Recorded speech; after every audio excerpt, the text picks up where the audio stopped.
Hello, in this episode, we are going to see how we can implement a RoboTrader using DeepQ Network for reinforcement learning.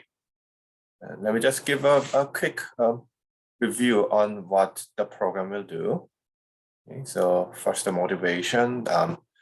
You probably can guess that these days, a lot of stock trading is done algorithmically, and the RoboTrader is one of the driving engines for that. So so here you can see that a lot of our trading is done in autopilot, and a lot of people in great demand for who can implement these kind of tradings. Okay, so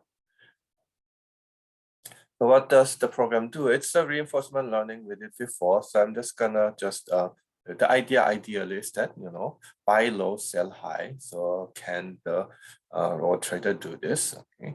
So, and the limitation of this is it's kind of a technical analysis in the old days people called, in that we are just looking a past stock pattern and trying to guess where it will go. So it's kind of more driven by perhaps the market psychology than kind of fundamentals.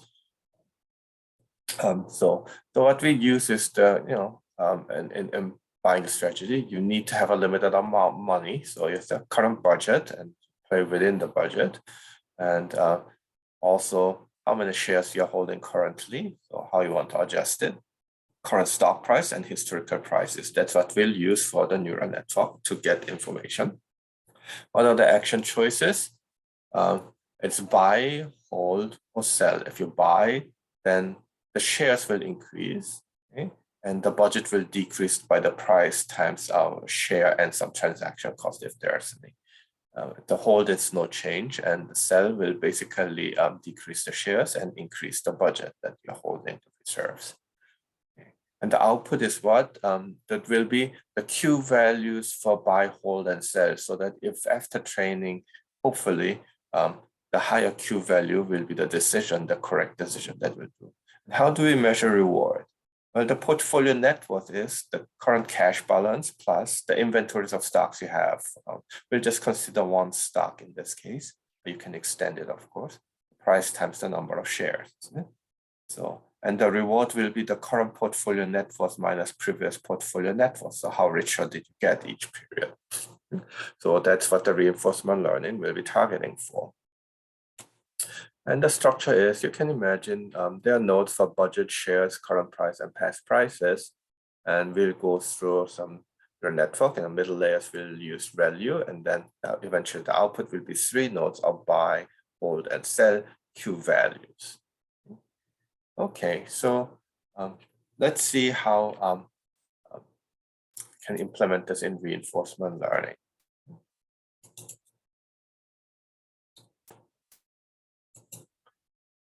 Okay, so as we have done in early episodes, we have to install Yahoo Finance. We'll draw the information from Yahoo Finance.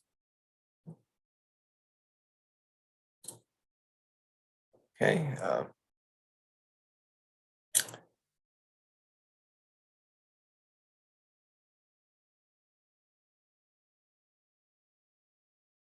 Okay, so now we're done.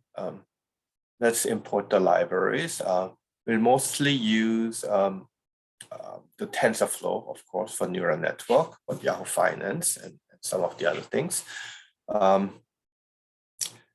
Here's one trick. Currently, the TensorFlow is 2.0, and I can do this, but I'm using some older features that uses up a lot of time for some memory management. So I'm gonna just suppress the TensorFlow 2.0 features and just make it TensorFlow version 1 compatible, and these 2 lines will achieve that. That kind of makes it a little bit faster to run in this current code.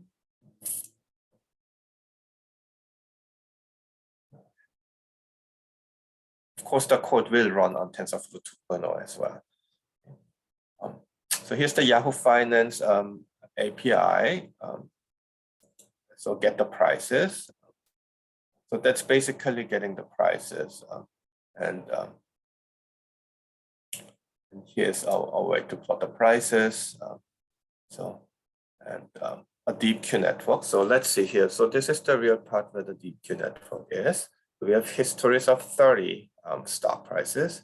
Action will be 3, buy, hold, and sell. Hold is 0, 1 is sell, 2 is buy. And then the number of states are 2, the budget shares, and the past prices. So the input dimension is 2 plus history. Okay, these are the input states that are coming in. There's 3 layers. All of them have 10 nodes. Then the output dimension will be the number of actions. Okay. So building the DeepQ network, DQN, is fairly straightforward. That's what we have seen. We'll use the functional API method. So first, the input layer with the input dimension coming in, then the intermediate dimension 1, 2, and 3. Well, actually, I deleted a third layer, so let's just use 2 layers. You could do batch normalization or dropout. I don't need them really because I only have 2 middle layers. But if there are many, many layers, then you probably want to consider using them. I do use, however, the leaky ReLU activation function. It is similar to ReLU function, rectified linear units, but it's leaky in that in the negative side, there's a small positive slope. I set it to 10% slope. Okay. All right, so and then the output is fully connected, 3 nodes of output. The model is DQN in, DQN out, DQN in, and DQN out, right? And we compile it with mean square errors and Adam optimizer. Okay, so this is what we have. So now choosing the action, we'll do the epsilon greedy action. So usually we do choose the Q value that is the largest. So we get the Q value input. There are 3 values coming in, and pick the largest one as the action. 0 is, what was it?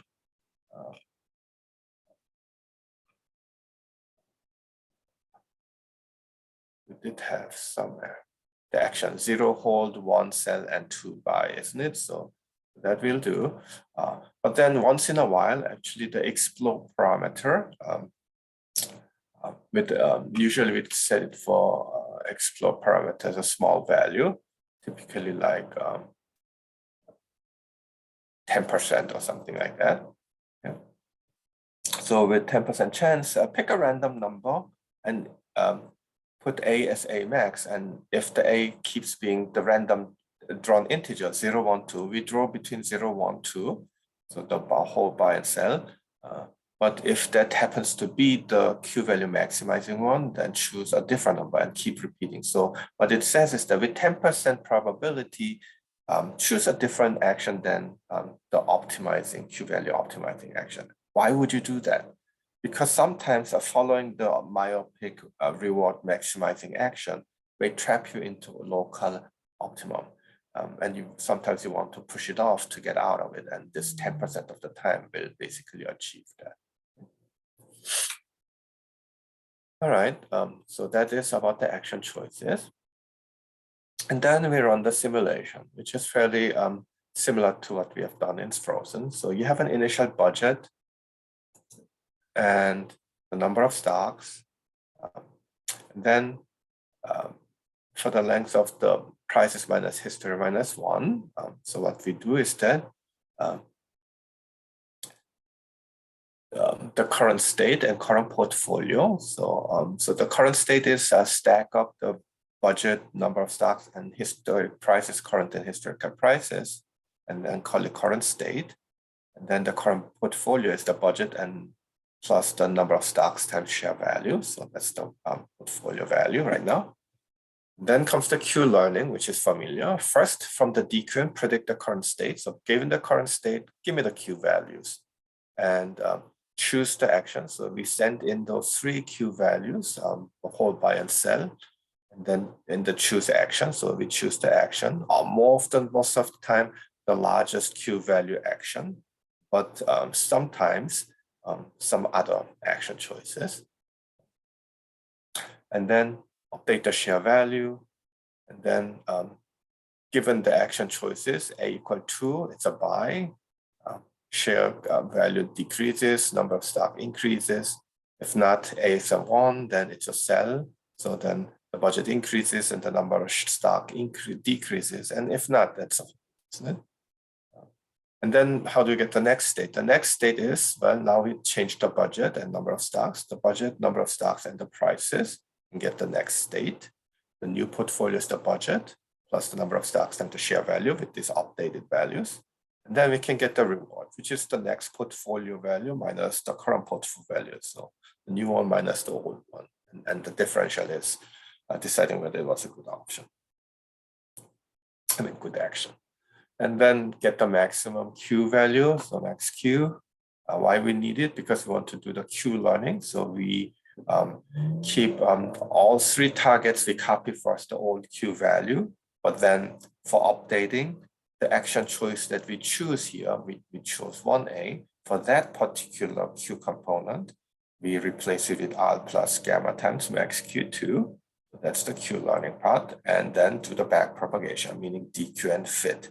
Current state, target, the current state, giving it to the neural network, which spits out a Q value. You compare the Q value relative to the target Q1, meaning the old Q1. And if there's a difference, which is action choice, and so it can be a different one, then we'll update the weight accordingly.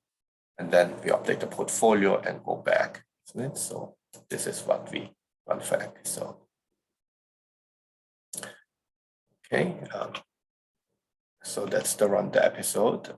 Okay.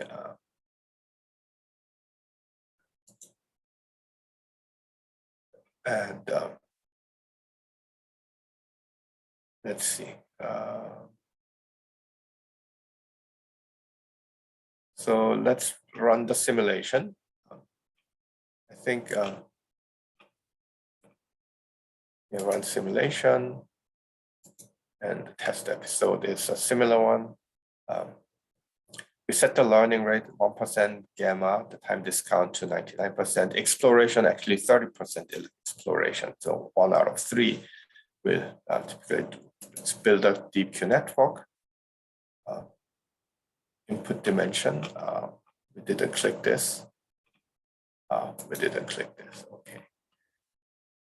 So now, okay, let's run the simulation. So the stock will get S&P 500 from 92 July to 2016 July. The stock prices, stock history, and then actions buy, sell, and hold, budget of $10,000, number of stocks starting 0, so we have to buy. The number of episodes, we'll do 20. Okay, and we'll keep doing running this portfolio. So it's a run episode, not the test episode part. I had one to test episode, but here is the full running the episode part. So let's run it. Okay. Okay. Actually, it does take a while to run it. So if you run it, what we'll do is that first I'll plot the stock price pattern from 92 to 2016, right? Okay, and then it will keep running and updating and updating. And I actually made it such that intermediate portfolio values will be plotted. So the first one from starting from 10,000 budget, the value becomes 13,000. The next one, the second iteration, it did a little bit better, it went up. And you can see that at some point it will saturate, or sometimes it resets to be a little bit lower value, but it recovers. Eventually the reinforcement learning will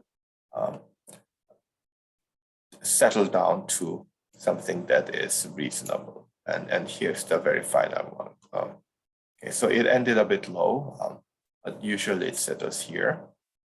So how is the network being trained? Okay. So the outward sample test basically shows you that. So if we test the stock on the on-scene, so this was using the 92 to 2016 June value. And then for the on-scene 2016 to 2019, let's test it, the test episode. So how does that work out? It gives you like 120%. So it's a 20% increase. It's not that great. I guess we could train it a bit longer to make it even more stable, but still it did manage to make some money out of it. So this is how a RoboTrader is implemented using reinforcement learning, the DeepQ network method. Thank you for watching this episode.